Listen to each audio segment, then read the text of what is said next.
Breve biografía de Isabel de Portugal de Carmen Sanz Ayán. Isabel de Portugal fue reina de España y emperatriz, esposa del emperador Carlos V. Nació en Lisboa el 24 de octubre de 1503 y falleció en Toledo el 1 de mayo de 1539. Fue primera hija de Manuel de Portugal el Afortunado y de la infanta María de Aragón, hija de los reyes católicos. Fue solemnemente bautizada por el arzobispo de la Santa Sede con el nombre de su abuela, la reina de Castilla. Su madre, María, había tenido una excelente formación humanista, ya que fue discípula de Luis Vives y de Beatriz Galindo, la misma educación que ella supo inculcar a sus hijos, y particularmente a Isabel, para la que redactó reglas que orientaron su educación y en la que tenían cabida las lenguas vivas más importantes, además del latín que hablaba y traducía. Estudió música y aprendió a tocar varios instrumentos en una espléndida y opulente corte, frecuentada, entre otros grandes literatos de la época, por Gil Vicente. Su mentor religioso y maestro de primeras letras fue Álvaro Rodríguez, al cual, siendo ya emperatriz, le trajo a España nombrándole deán de su Real Capilla. Testimonio de la educación recibida y de sus gustos culturales posteriores fue su biblioteca, con volúmenes destinados en su mayor parte al culto y la oración, aunque contaba con algunos otros que revelaban aspectos más personales de su formación, como los pensamientos de Marco Aurelio, brillante muestra de la filosofía estoica, o el Enquiridión de Erasmo de Róterdam. Cuando a los 14 años quedó sin madre, el rey don Manuel le hizo merced y donación de la ciudad de Viseu y de la villa de Torres Vedras por una provisión real datada en Lisboa el 20 de mayo de 1517.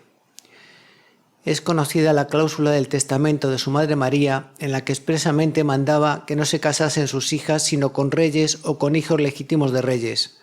De no ser así, debían ingresar en religión antes de contraer matrimonio con nobles del reino.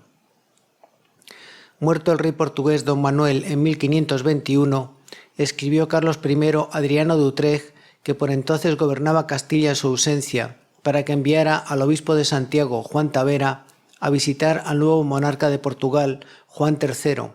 ya casado con la hermana del futuro emperador, Catalina, para tratar de su posible matrimonio con Isabel de Portugal.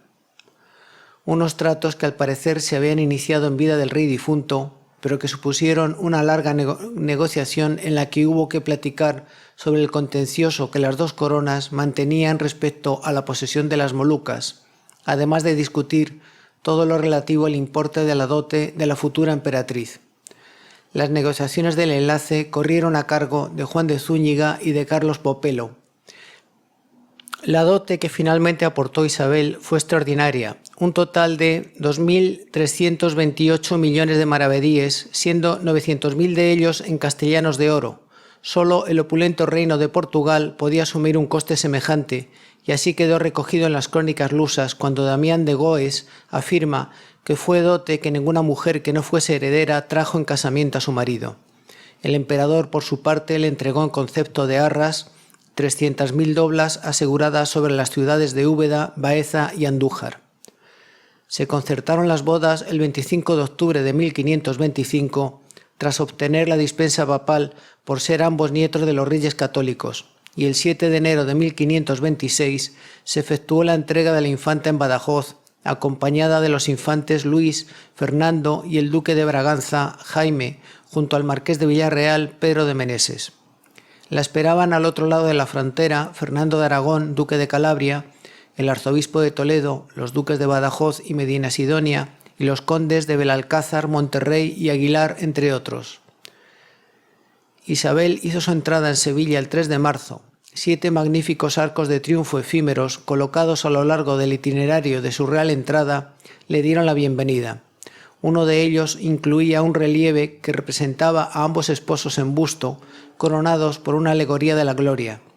Carlos rodeaba con la mano izquierda por la espalda a su esposa y con la derecha, en la que sostenía la izquierda de Isabel, le ofrecía una flor o un fruto. Una semana después llegó Carlos V a la ciudad hispalense. Esa misma noche del Domingo de Ramos se celebró la misa de velaciones por mano del legado del Papa, el cardenal Salviati, actuando de padrinos Fernando de Aragón y la duquesa de Haro. En abril de ese año, en plenos festejos por las bodas, concedió el emperador a su esposa el señorío de la ciudad de Albacete y de la villa de Alcaraz. Fue por estas fechas cuando Acevedo Coutinho, embajador de Portugal en la corte de España, escribió al conde de Vimioso: entre los novios hay mucho contentamiento a lo que parece, y en cuanto están juntos, aunque todo el mundo esté presente, no ven a nadie. Ambos hablan y ríen, que nunca hacen otra cosa. Ya en diciembre, la corte se trasladó de Toledo a Valladolid, donde se instaló a partir del 24 de enero de 1527. Allí llegó la emperatriz el 22 de febrero. El 21 de mayo de ese año, Isabel dio a luz al futuro Felipe II, que fue bautizado el 5 de junio con gran aparato de altares, tapices, justas, juegos de cañas y toda clase de festejos. Un brote de peste obligó al traslado de la corte a Palencia en agosto y de allí a Burgos para, en abril de 1528, instalarse en Madrid, donde el día 19 juraron las Cortes castellanas al príncipe, mientras su madre participaba en la ceremonia sujetándole en sus brazos. El 22 de octubre de 1528, Isabel alumbró a su segundo hijo Fernando, que murió sin cumplir un año, del mismo modo que su tercer hijo varón, Juan. Su hija mayor, María, la que sería esposa del emperador Maximiliano II, nació en el verano de 1529 y tras un aborto lo hizo en Madrid su última hija, Juana, el 24 de junio de 1535, la que a la postre sería madre del rey de Portugal, don Sebastián, y gobernadora de Castilla en ausencia de Felipe II. El papel político jugado por Isabel después de su matrimonio con Carlos V fue muy destacado. Asumió progresivamente la labor de intermediación entre los intereses del emperador y los de Portugal. Cuando había cambios de embajadores en Lisboa, era ella quien escribía su presentación al rey luso, y lo mismo hacía si se consideraba beneficioso que ciertas bulas se predicasen en aquel reino. Cuando había que pedir la devolución de una nave española apresada por los portugueses en ultramar, o si era preciso perseguir a delincuentes que, huyendo de la justicia castellana, se habían refugiado allí. En su función de reina gobernadora, Fernández Álvarez ha señalado que se convirtió en la gran colaboradora del emperador y él mismo la describió como su ayudadora en materia de gobierno. Aprendió a sustituirlo a sus ausencias a partir de 1529 y supo hacerse eco continuamente de las necesidades de sus vasallos españoles, lo que contribuyó en gran medida a la hispanización del César.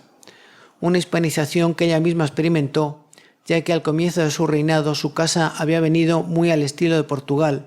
rodeada no solo de damas, sino también de caballeros y criados, que rehacían a su alrededor el ambiente que le era más familiar. Al principio, Isabel tenía varios capellanes lusos en su real capilla, contaba con 10 cantores para las solemnidades del culto, además de 16 mozos, un reportero, un portero, y a todos se les pagaba según los usos de Portugal, es decir, más de lo que era habitual en Castilla. Y el modo y la ceremonia de servir la mesa también eran portugueses, pero sobre todo, en lo referente a las mujeres que acompañaban a la emperatriz, disfrutaban las damas de la reina de mucha libertad para entrar en los aposentos reales y había con ello ocasión de trato frecuente con los caballeros de la misma casa. Se propusieron, por tanto, varios cambios para adaptar estas iniciales costumbres al modo de la casa de la reina católica. La reducción de personal en la capilla real, la rebaja en los sueldos del personal según el uso autóctono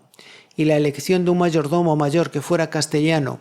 para que le ordenara la casa como era de costumbre acá, la acompañase y sirviese en las recepciones de la corte y le informara acerca de la condición de nobleza de las personas que vinieran a hablarle y cómo, según su alcurnia, debía hablarles la reina. También se decidió incorporar una guarda de damas de calidad para que la servidumbre de la emperatriz estuviera sujeta a ella en un aposento aparte. De este modo, la casa de la reina se acomodó a las costumbres de Castilla y la propia Isabel fue adaptándose a las tradiciones de sus nuevos reinos. También progresivamente distanció su correspondencia con el rey de Portugal y, con el transcurso del tiempo, las noticias que intercambiaban eran más políticas que afectivas. Su actuación como gobernadora y lugarteniente en los reinos peninsulares suma, en total, casi la mitad de sus años de reinado, Lo hizo en 1529, cuando el emperador se desplazó a las Cortes de Monzón para que la Asamblea Representativa del Reino de Aragón jurara al heredero.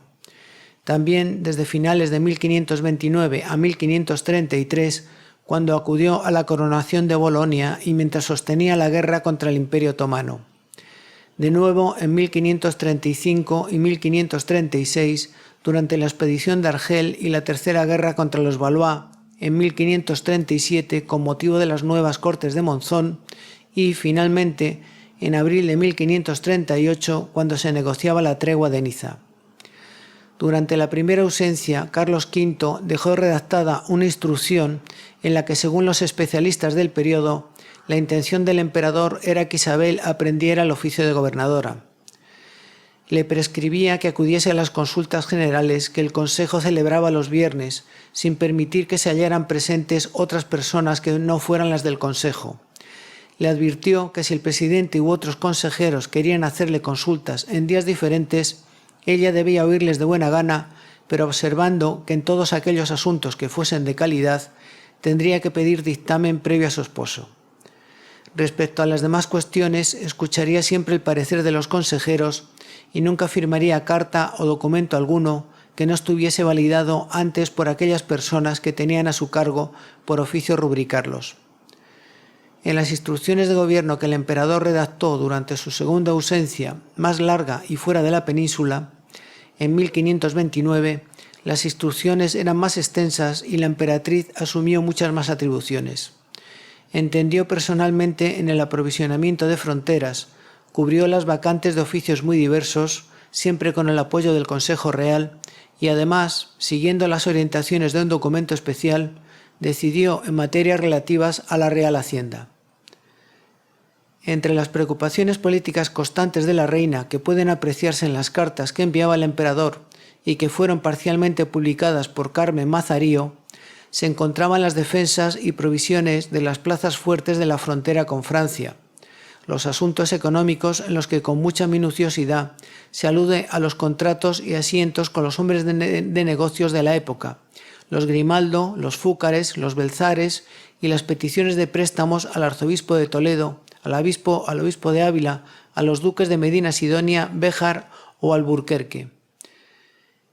En esta documentación epistolar queda testimonio también de las rivalidades, enfrentamientos y litigios surgidos entre los distintos clanes nobiliarios,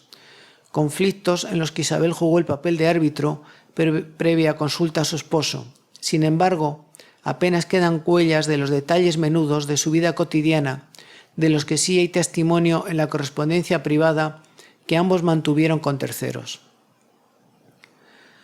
Por las descripciones que hizo de su entorno Antonio de Guevara en 1532, se sabe que la emperatriz era frugal en su alimentación. Una carta del comendador Cobos a la reina testimonia la preocupación de ésta por la salud del emperador y los cuidados que le dispensaba. Incluso cuando se hallaba ausente, pues relata cómo le enviaba mermeladas para que Carlos V las cenara cuando éste se había excedido en la comida. También las cartas que envió al emperador la marquesa de Lombay, Beatriz de Silva, dan cuenta de la atención con la que la emperatriz dirimía las discusiones surgidas entre sus hijos en el transcurso de sus juegos infantiles, los progresos de los primeros ejercicios cinegéticos del futuro Felipe II y, por supuesto, en el seguimiento del proceso educativo de los infantes. Consta que la reina Isabel puso particular celo a la hora de elegir maestros para ellos.